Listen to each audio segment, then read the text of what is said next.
Hello दोस्तों, नमस्कार। मेरा नाम है संदीप और आप सभी का वेलकम है नथिंग इम्पॉसिबल के यूट्यूब चैनल पर।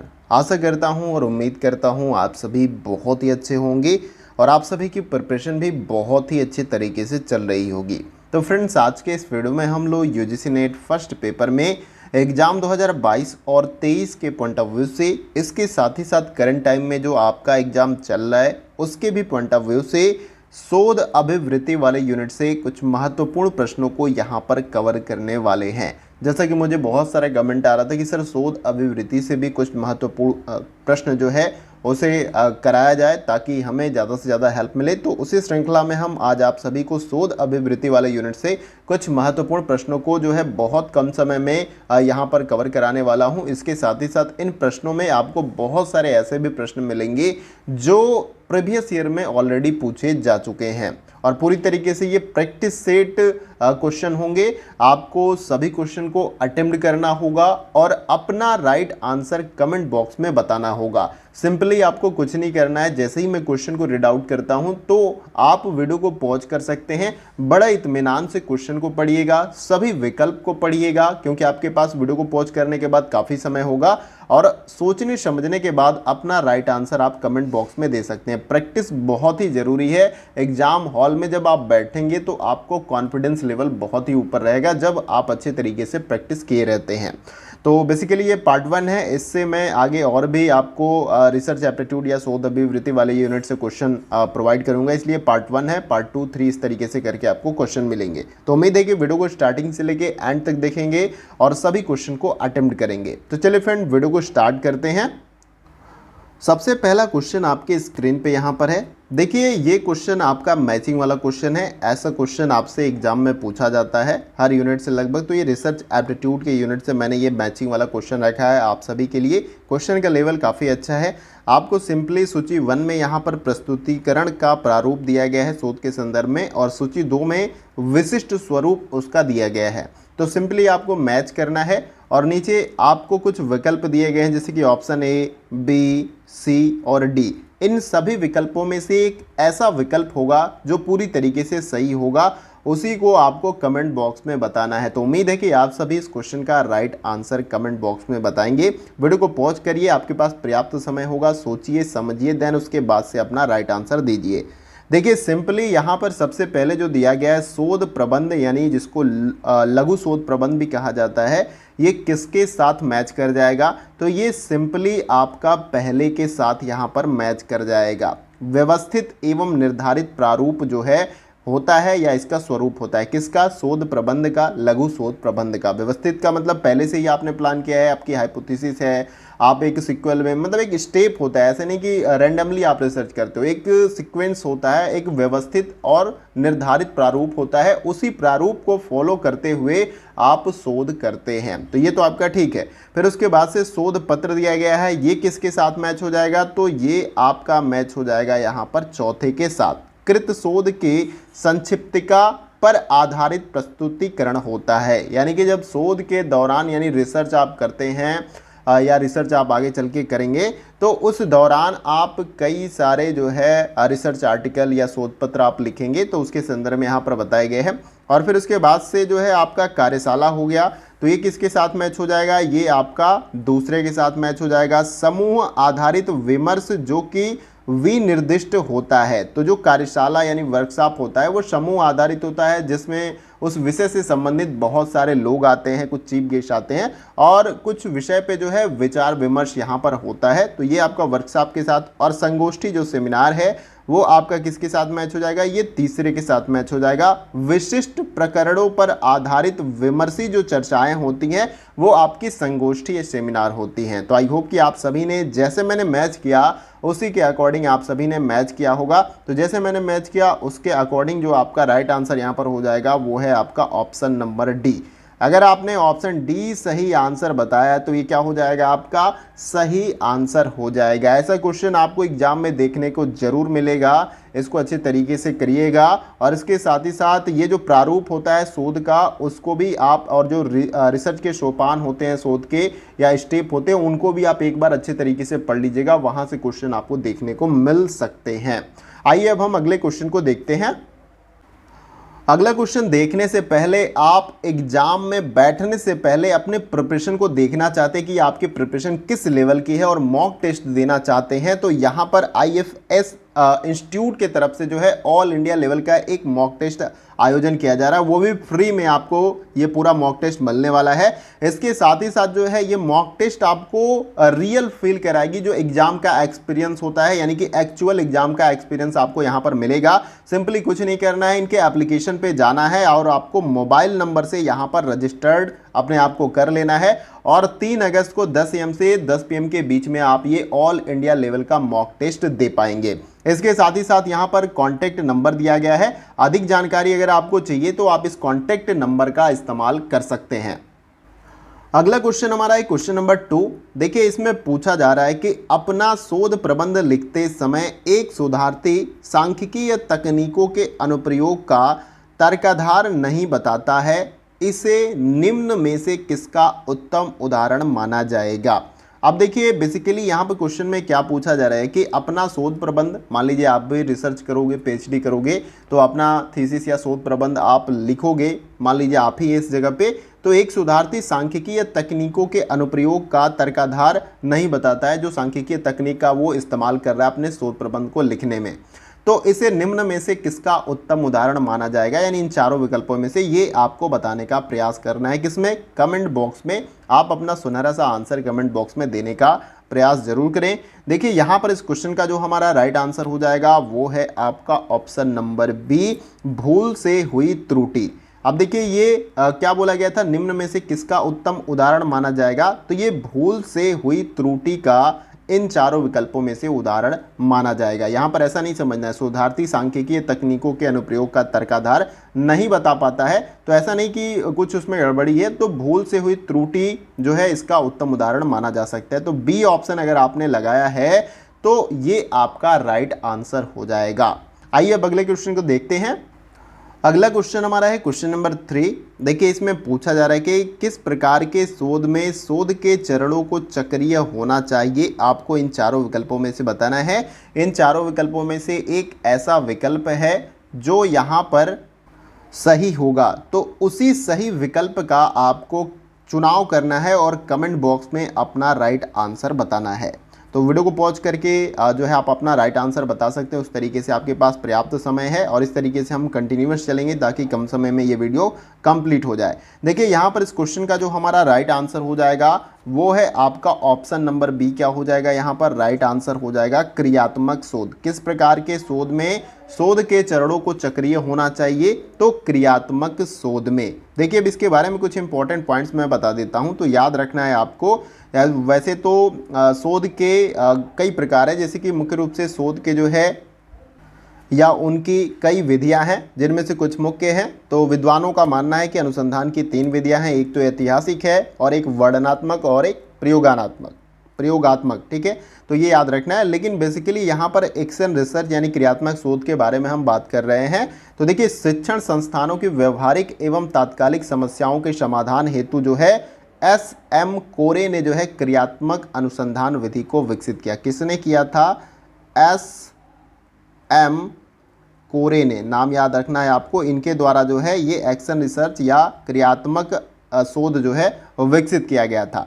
देखिए क्रियात्मक अनुसंधान का उद्देश्य सैद्धांतिक ज्ञान की खोज नहीं बल्कि व्यवहारिक समस्याओं का समाधान प्रस्तुत करना होता है, ये आपको याद रखना है। तो कुछ इंपॉर्टेंट पॉइंट्स जो क्वेश्चन से रिलेटेड है वो मैं आपको बताता हुआ चलूंगा। तो यहाँ पर अगर आपने ऑप्शन बी राइट आंसर लगाया है तो ये आपका सही आंसर हो जाएगा। आइए अगला क्वेश्चन देखते हैं।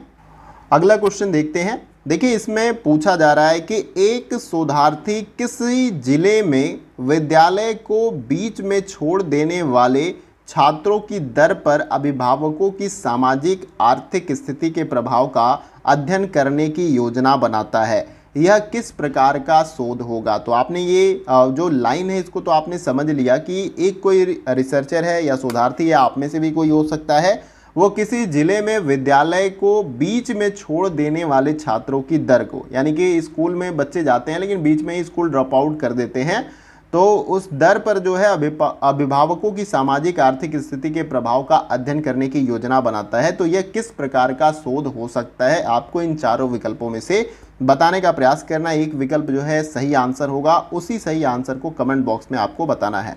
देखिए यहाँ पर इस क्वेश्चन का जो हमारा राइट आंसर हो जाएगा वो है आपका ऑप्शन नंबर बी। क्या हो जाएगा यहाँ पर राइट आंसर हो जाएगा प्रायोगिक परिकल्पना परीक्षण शोध के अंतर्गत ये शोध करने वाला है शोधार्थी, ये आपको याद रखना है। तो अगर आपने option B right answer comment box में बताया तो ये आपका सही आंसर हो जाएगा। आइए अगले क्वेश्चन को देखते हैं। अगला क्वेश्चन हमारा है क्वेश्चन नंबर 5। देखिए इसमें पूछा जा रहा है कि नीचे कुछ प्रमुख पद दिए गए हैं, उनकी पहचान करें जो कि गुणात्मक शोध प्रतिमान को प्रदर्शित करते हैं। तो गुणात्मक शोध के संदर्भ में यहाँ पर कुछ इंपॉर्टेंट पॉइंट्स दिए गए हैं या प्रतिमान दिए गए हैं। इनमें से कौन कौन से सही हो सकते हैं उनका चुनाव करके नीचे कूट बनाया गया है ए, बी और सी और डी विकल्पों में। तो इनमें से एक राइट आंसर होगा, उसको आपको कमेंट बॉक्स में बताना है। तो वीडियो को पॉज करके अच्छे तरीके से सोचकर आप अपना राइट आंसर बता सकते हैं। देखिए ये क्वेश्चन जो है दिसंबर 2018 में पूछा गया है। जैसे कि मैंने आपको स्टार्टिंग में ही बताया, कुछ क्वेश्चन यहाँ पर प्रीवियस ईयर के क्वेश्चन भी मैंने लिए हैं, तो अच्छे लेवल के क्वेश्चन को लिए हैं। तो इसका राइट आंसर क्या है, इसका जवाब आपको देना है। देखिए यहाँ पर इस क्वेश्चन का जो हमारा राइट आंसर हो जाएगा वो है आपका ऑप्शन नंबर डी। यहाँ पर आपका क्या हो जाएगा राइट आंसर हो जाएगा। यहाँ पर देखिए यहाँ पर दूसरा एक तो निर्जातीय विज्ञान और तीसरा क्या यहाँ पर सांकेतिक अंतःक्रिया और यहाँ पर प्रायोगिक विधि, ये आपको याद रखना है। तो यहाँ पर क्या बोला गया था कि नीचे कुछ प्रमुख पद दिए गए हैं, उनकी पहचान करें जो कि गुणात्मक शोध प्रतिमान को प्रदर्शित करते हैं। तो निर्जातीय विज्ञान, सांकेतिक अंतःक्रिया और प्रायोगिक विधि, ये तीनों जो है गुणात्मक शोध प्रतिमान को प्रदर्शित करते हैं, ये आपको याद रखना है। अगर आपने ऑप्शन डी राइट आंसर बताया तो ये आपका सही आंसर हो जाएगा। आइए अगले क्वेश्चन को देखते हैं।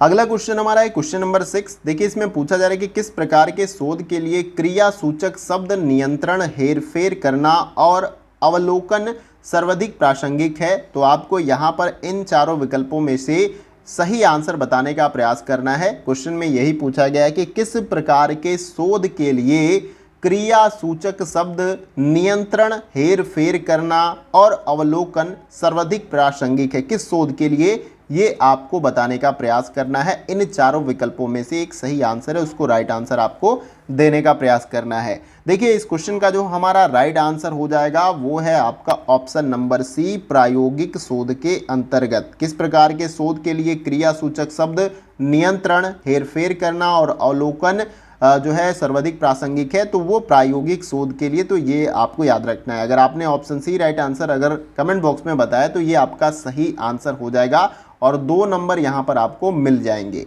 आइए अब अगला क्वेश्चन देखते हैं।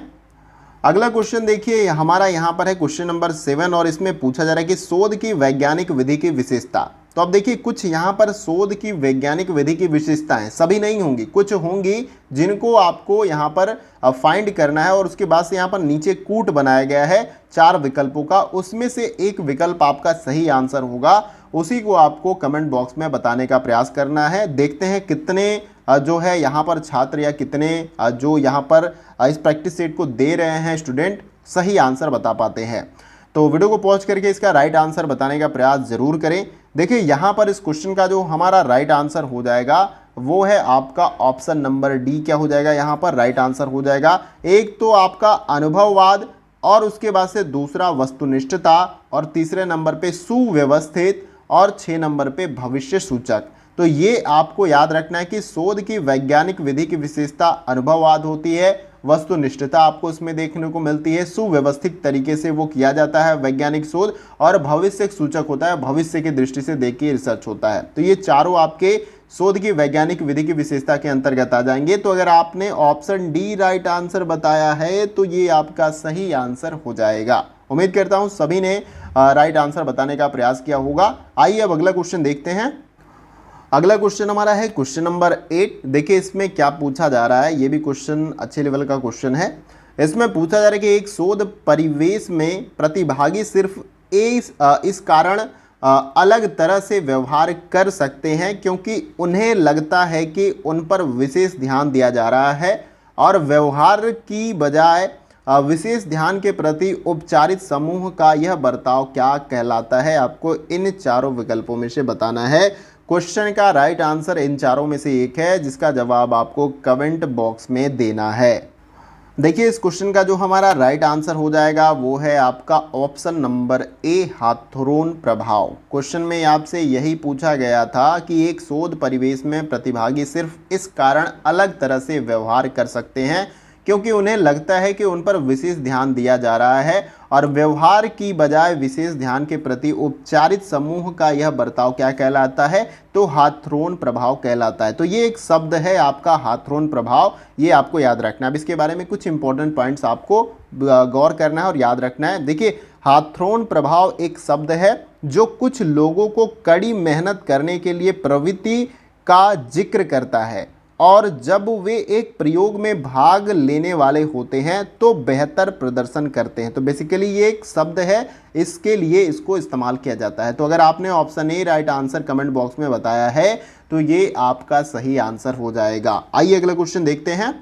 अगला क्वेश्चन हमारा है क्वेश्चन नंबर 9। देखिए, इसमें पूछा जा रहा है कि जब कोई समीक्षक लेखक का नाम जाने बगैर एक शोध लेख की समीक्षा करता है तो यह क्या कहलाता है? आपको इन चारों विकल्पों में से बताने का प्रयास करना है। उम्मीद है आप सभी इसका राइट आंसर देने का प्रयास करेंगे।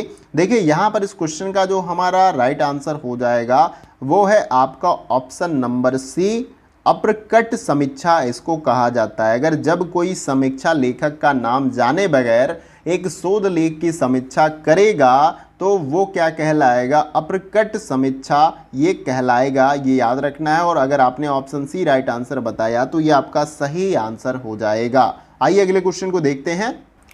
अगला क्वेश्चन हमारा है क्वेश्चन नंबर 10। देखिए, इसमें पूछा जा रहा है कि किसी शोध विषय की मौलिकता किन घटकों पर निर्भर करेगी? तो यहाँ पर कुछ घटक दिए गए हैं और पूछा आपसे ये जा रहा है कि किस शोध विषय की मौलिकता इन सभी घटकों में से किस पर निर्भर करती है। तो ये आपको अच्छे से पढ़ना है और नीचे एक कूट बनाया गया है जिसमें से आपका एक राइट आंसर होगा और उसका जवाब आपको कमेंट बॉक्स में देने का प्रयास करना है। तो वीडियो को पॉज करके राइट आंसर जरूर आप कमेंट बॉक्स में बताएं। देखिए, यहाँ पर इस क्वेश्चन का जो हमारा राइट आंसर हो जाएगा वो है आपका सबसे पहले नंबर पे एक हो जाएगा विषय की विशिष्टता, फिर दूसरे नंबर पे आपका उपयोगितावादी आयाम, और इसके साथ ही साथ तीसरे नंबर पे सहयोग की प्रणाली, और उसके बाद से आपका पांचवें नंबर का हो जाएगा अध्ययन की व्यवहार्यता।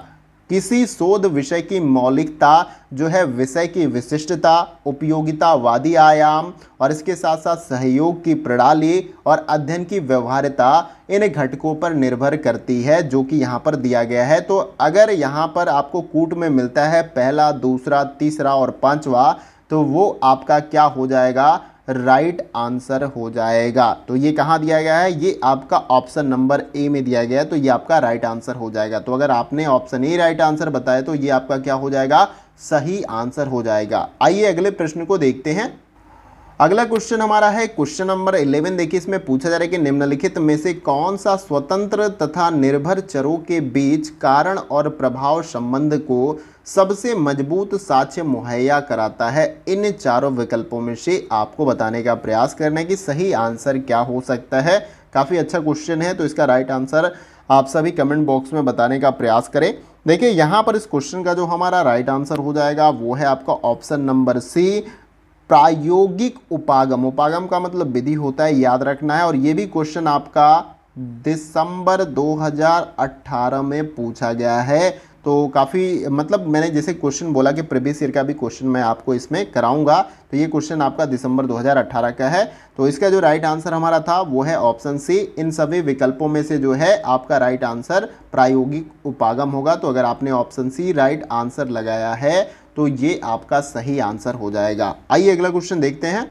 अगला क्वेश्चन हमारा है क्वेश्चन नंबर 12 और ये हमारा लास्ट क्वेश्चन होगा वीडियो का। देखिए, इसमें पूछा जा रहा है कि मापी जाने योग्य और बदलते मापों से युक्त ऊंचाई, भार या प्रसन्नता जैसी विशेषताओं को आप क्या कहेंगे? ये आपको इन चारों विकल्पों में से बताने का प्रयास करना है कमेंट बॉक्स में।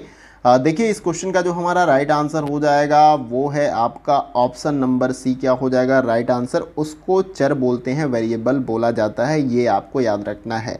देखिए, याद रखना है आपको कि वस्तुओं की, घटनाओं या व्यक्तियों के मापन योग्य किसी भी गुण को जो है चर कहा जाता है। ये एक तरीके से एक लाइन में मैंने आपको बताने का प्रयास किया, तो इसे आपको याद रखना है।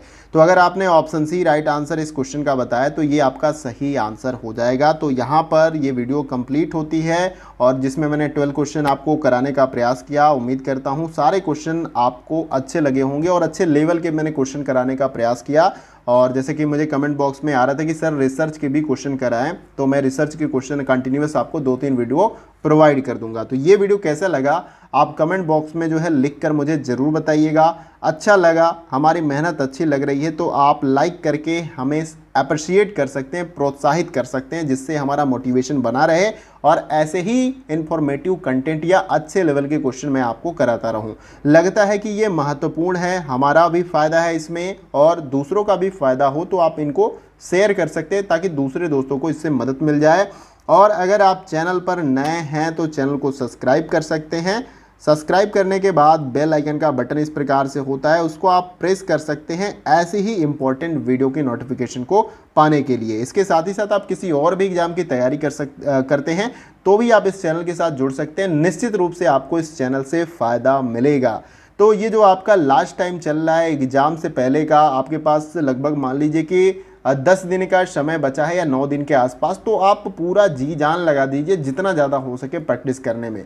जो भी आपने शॉर्ट नोट्स बनाए उनको रिवाइज कर जाइए 2 से 3 बार। ये काफ़ी ज़्यादा हेल्प करेंगे एग्जाम में आपको। ये लास्ट टाइम की जो पढ़ाई होती है, तो इस समय रिलैक्स नहीं करना। एक दिन पहले आप रिलैक्स, जैसे कल आपका एग्जाम है तो आप आज के दिन जो है रिलैक्स अपने माइंड को छोड़ दीजिए, बाकी उससे एक दिन पहले तक आप पढ़ाई कर लीजिए, शॉर्ट नोट्स जो है उसको रिवाइज कर लीजिए, वो काफ़ी ज़्यादा आपको मदद करेंगे। तो उम्मीद करता हूं कि वीडियो का सेशन आप सभी के लिए काफ़ी ज़्यादा हेल्पफुल रहा होगा। तो आज की वीडियो में बस इतना ही, फिर मिलते हैं अगले वीडियो में कुछ और महत्वपूर्ण प्रश्नों के साथ। तब तक के लिए जय हिंद, जय भारत।